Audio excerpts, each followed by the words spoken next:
भारतामध्ये टाकीमध्ये ज्यावेळेस फवारतात त्यावेळेस त्यामध्ये खत मिसळतात, बुरशीनाशक मिसळतात, कीडनाशक मिसळतात, त्यात टॉनिक मिसळतात.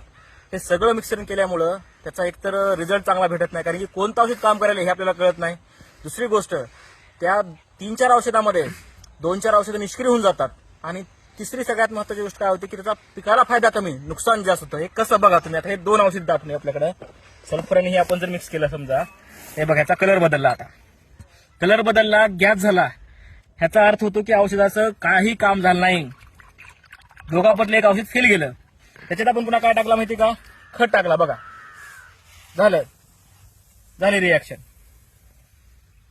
बघा बुडबुडे गरम हे बघा झालं, संपलं. औषधानं काही काम केलं नाही. तिन्ही औषधं झाले, पैसे वाया गेले, औषधाचा काही फायदा झाला नाही आणि मेहनत वाया गेली. त्यामुळे शेतीमध्ये सायन्स महत्वाचा आहे मित्रांनो. हे करणं गरजेचं आहे. मला माहिती लेबर इश्यू आहे, सगळे इश्यू आहेत, पण पैसा तर तुमचा जायला ना शेवटला खिशातला.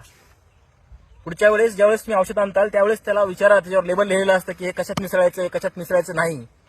त्याला कॉम्पॅक्टॅबिलिटी म्हणतात. कॉम्पॅक्टॅबिलिटी म्हणजे टँक मिक्स काय त्याचा हे पाहणं गरजेचं आहे.